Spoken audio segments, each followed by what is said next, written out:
Hello Kafden fans! Ngayon pa lang congratulate na natin itong pasabog ng Kafden mga kasembreros. Kaliwat kanan no, yung kanilang endorsements mga kasembreros. Kahit ako ay nalulula. Ito na nga no, si Ma'am Catherine ay parang may niluluto ngayong bagong endorsement na naman no. Una, itong naka-black siya tapos naka-brown. Tapos si Sir Alden naman ay yung kanyang white flower nag-drop ulit ng panibagong teaser. Yung kanyang bagong brand mga kasombrero. So una, and then trending pala si Sir Alden ngayon ha, dahil dun sa issue ng kay Sir Arjo Atayde ba yun? Tapos yung kay Main. So isa-isahin natin mga kasombreros. So ito, si Ma'am Catherine po ay parang isang fan no, or part ng staff or team na kanyang ginagawa ng endorsement mga kasombreros. So sobrang ganda nito sa kulay brown niya no. Isa sa mga favorite colors ng Kafden ito kasi nalaman ko dito at saka meron tayo sa follow course na pina-flash natin minsan ay yung suot ni Ma'am Catherine at saka ni Sir Alden nung premiere night ng Hello Love Goodbye ay brown no, as you can see sa atin pong screen mga kasombreros. So dito ay may ginagawa silang may ginagawa silang panibagong pasabog na naman ito mga kasombreros. So abangan natin ito kung ano nga ba yung ginagawa nila mga kasombreros. So sobrang ganda no, ni Ma'am Catherine dito parang yung nag-comment dito na kung may definition ng walang kasawaang kagandahan, si Ma'am Catherine yung si Ma'am Catherine na yung pangalan na iyon mga kasombreros. So pero abangan natin ito mga kasombreros. And then si Sir Alden nag-drop ulit no ng panibagong teaser photo. So ang isang parang parang kamay lang yung nakalagay dito mga kasombreros. Tapos may hawak-hawak nga at saka nagpapatulo ng ng white flower na ointment mga kasombreros. Tapos sabi ng white flower dito sa kanilang Facebook page, gentle patak, a calming langhap, a soothing hagod, look closer, can you guess who's that behind your favorite white flower? So parang teaser nila mga kasombreros. So sabi na ito kamay pa lang tisoy na nagbabike. So kaya pala ganito siyang kinuha kasi nga batak na batak sa pagbabike at athletics era si Pops Alden mga kasombreros. So alam na alam ng A-team na si Sir Alden ito mga kasombreros no, kahit na wala pang mukha.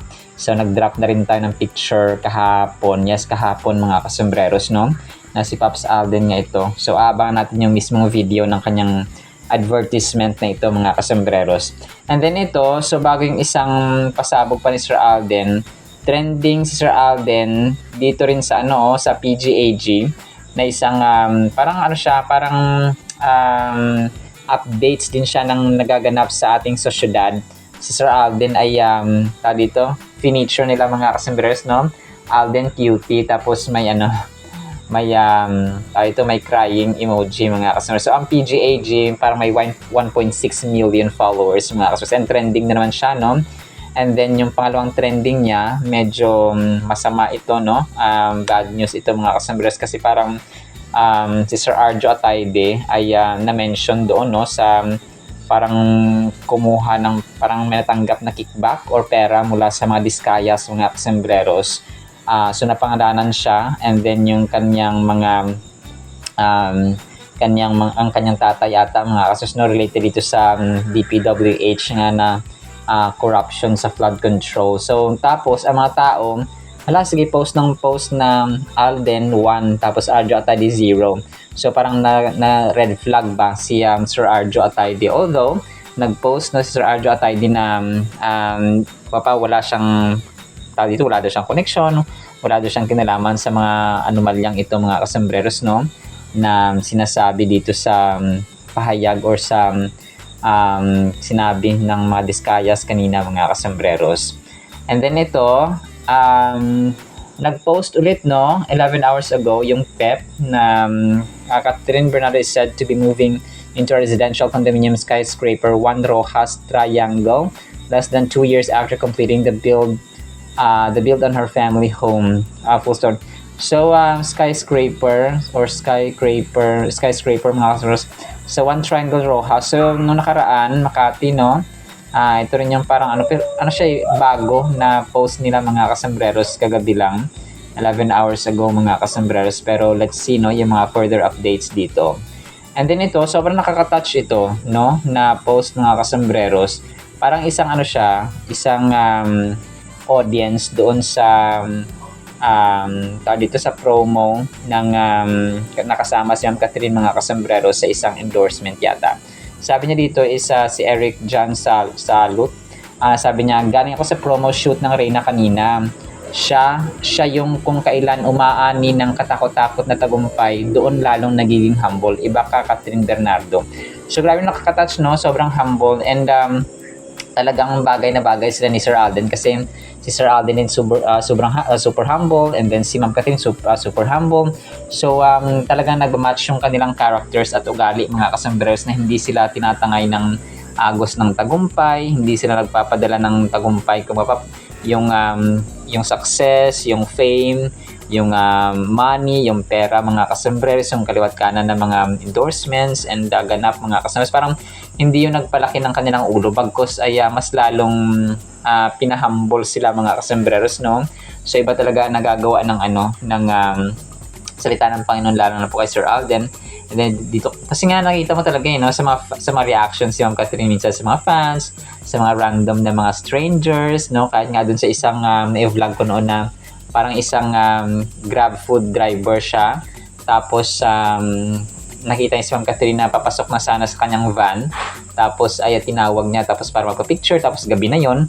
Pero talaga nagpa-unlock na si Ma'am Catherine, never siyang humindi mga kasomberos kasi isipin mo baka delikado ito, no? Baka hidapin ako dito kasi gabi na tapos tapos para dito papasok na ako sa van tapos tinawag pa ako.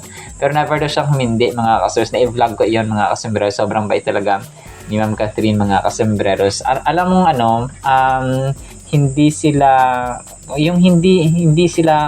nasilaw. Ayun, hindi sila nasilaw ng kasikatan mga kasembreros kasi 'di ba pag may ilaw nakatutok sa iyo, spotlight parating sa iyo, 'di ba mabubulag ka.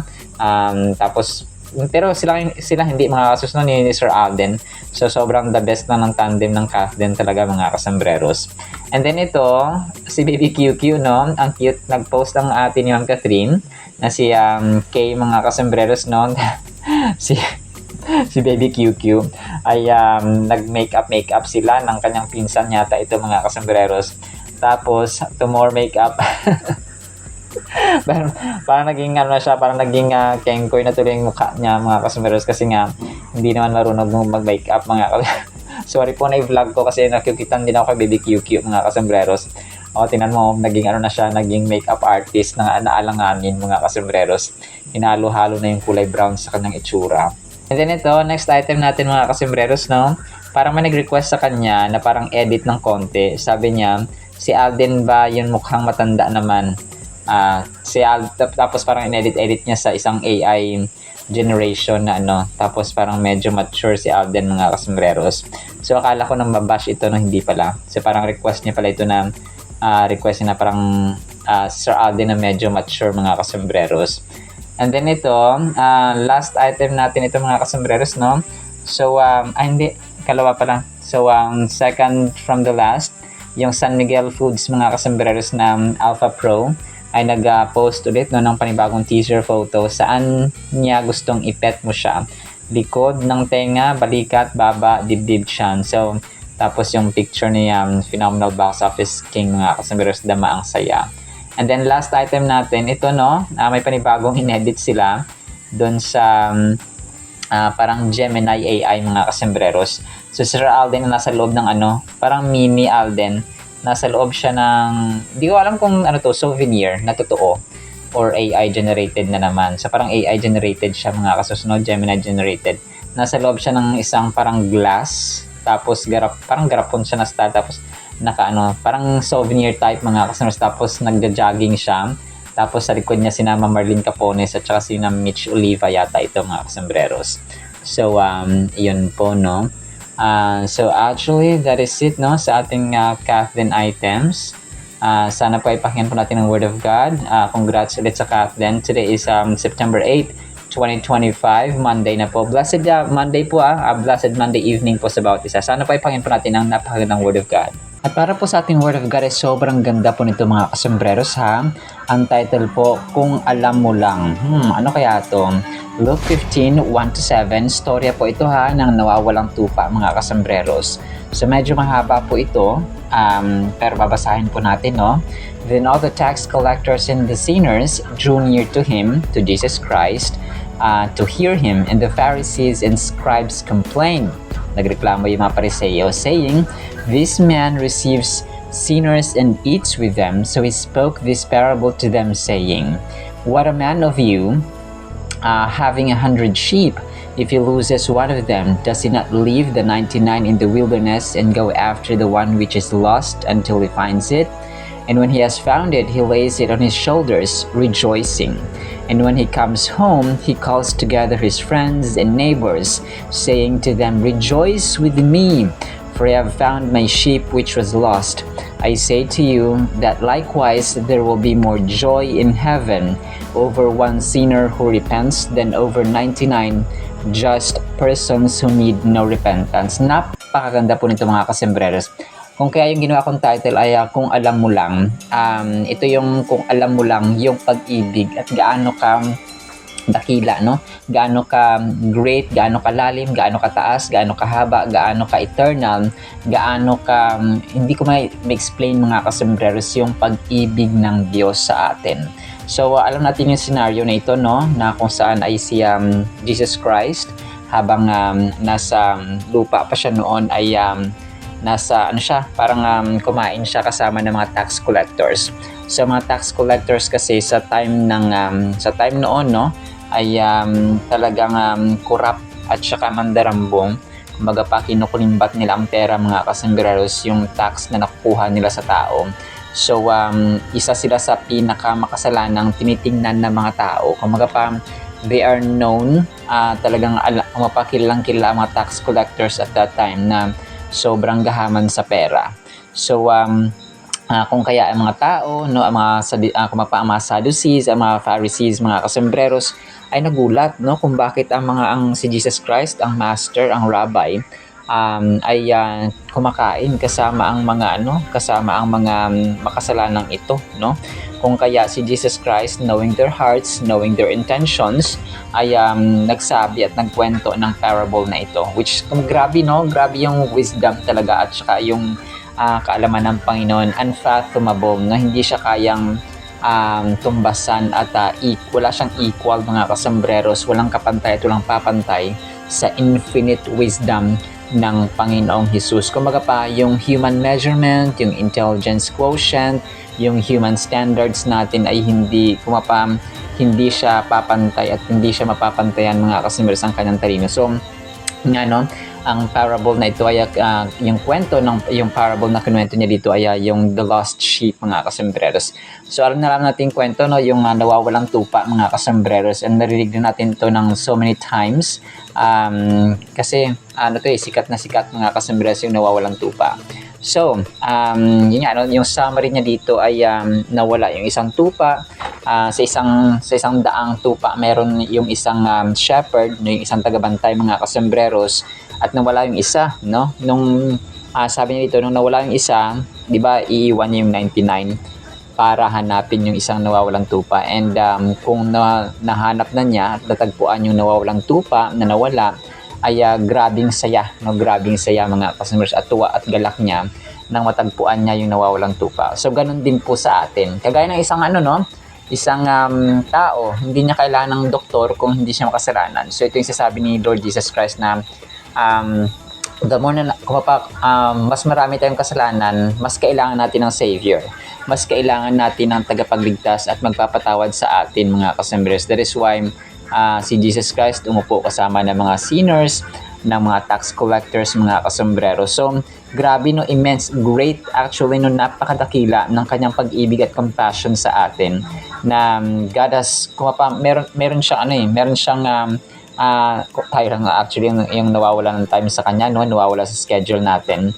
So yung love and compassion that God has for each and every one of His children sa atin ay napakadakila mga kasi, mas kagaya ng isang shepherd na he rejoiced, no, when he found his lost sheep mga kasos. God celebrates when a sinner repents and returns to Him. So, di ba, yung na-mention dito na sobrang daming anghel daw na natutuwa, no? At nagre-rejoice sa heaven, mga kasembres, over one sinner who repents. And yung story ni yung story ni Billy Graham, mga kasembreros, na isa sa pinaka most influential at most famous na Christian speaker, believer, and at the same time parang bishop siya, mga kasembreros, no? Naimbitahan lang siya, no, ng kanyang kaibigan, mga kasembreros, sa church, sa isang Christian church, mga kasembreros. So nung naibitahan siya ay nagtuloy-tuloy. Grabe, no? Grabe yung tawag dito, yung conversion niya, mga asos, at ang ginawa ng Panginoon sa kanyang buhay. And kapag sinearch niyo po yung Billy Graham sa internet, mga kasembreros, ay evangelist. Ang grabe yung kanyang life story. So kung i-search po, mga kasembreros, ang pangalang Billy Graham, ay napakasikat niya, mga kasembreros, na preacher, no, at saka evangelist at lingkod ng Panginoon, mga kasembreros, na isang Amerikano. So he was converted when he was 16, no, nang invite siya, mga kasembreros, sa isang church doon. So grabe, no? So ito yung sasabi natin, na kapag tayo po nag-invite, tayo po ay nag-share ng gospel. So kapag may isang tao na nabago, no, na nabago ng Panginoon, naglingkod sa Kanya, and so on, ay grabe yung tuwa at galak at rejoicing ng mga anghel sa langit. And of course, no, may experience niya yung buhay ng isang anak ng Diyos, mga kasembreros, which is fulfilling at full of purpose. Reflecting on this verse can lead us to contemplate our own relationship with God and how we respond to His call. Do we stray from His path at times? And if so, do we have the humility and courage to repent and seek forgiveness?